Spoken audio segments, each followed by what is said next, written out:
মিজানুর রহমান এবং অপর পাশ থেকে মায়ের মর্যাদা তুলে ধরবে প্রিয় ছাত্র সাকিবুল হোসেন। আমি তাদেরকে মঞ্চে দাওয়াত জানাচ্ছি।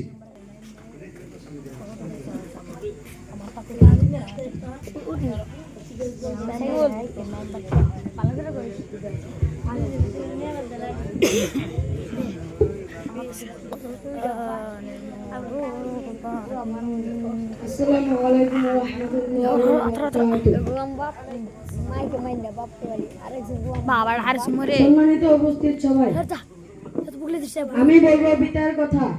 আজ আমি কথা বলবো সেই মানুষটির জন্য যার কপালের ঘাম আমরা অনেক সময় দেখিও না।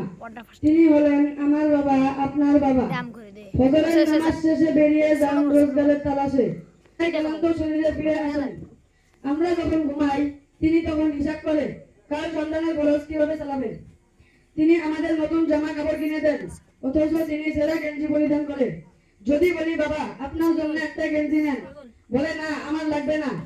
কিন্তু আমি জানি তার বুকের ভিতর অনেক না বলা কষ্ট লুকিয়ে থাকে। নবীজি সাল্লাল্লাহু আলাইহি ওয়াসাল্লাম বলেছেন, পিতা হলেন জান্নাতের দরজা।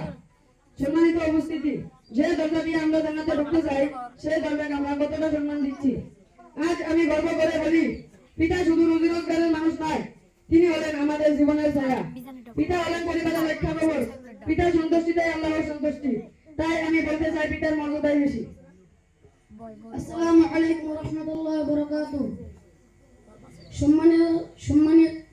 সম্মানিত শ্রোতাবৃন্দ, আমি যখন মায়ের কথা বলি আমার গলা কেঁপে ওঠে। কারণ মা মানে শুধু একটি শব্দ না, মা মানে পুরো একটি জীবন।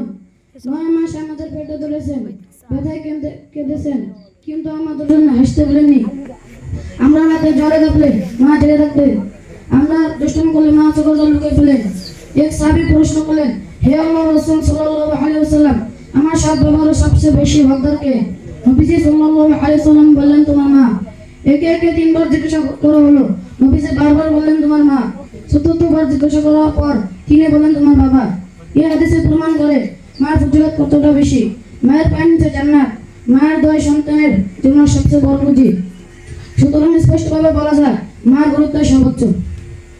আমি মায়ের কষ্ট অস্বীকার করি না, কিন্তু বাবার গান জ্বালানো মেহনতও কম না। আমি পিতার অবদান অস্বীকার করছি না, তবে মা না থাকলে জীবনে হয়তো অসম্পূর্ণ। সম্মানিত সুধীবৃন্দ, আজ আমরা জয় পরাজয়ের জন্য তর্ক করিনি। আমরা শিখেছি পিতা আকাশের মতো, মা মাটির মতো। একজন ছায়া দেয় আর একজন আশ্রয় দেয়। আসুন বেঁচে থাকলে আমরা মা বাবাকে সম্মান করি, খেদমত করি, আর বলি, হে আল্লাহ আমাদের বাবা মা ক্ষমা করুন, তাদের প্রতি দয়া করুন, যেমন তারা আমাদের ছোটবেলায় লালন পালন করেছিলেন। সবাই বলি আমিন।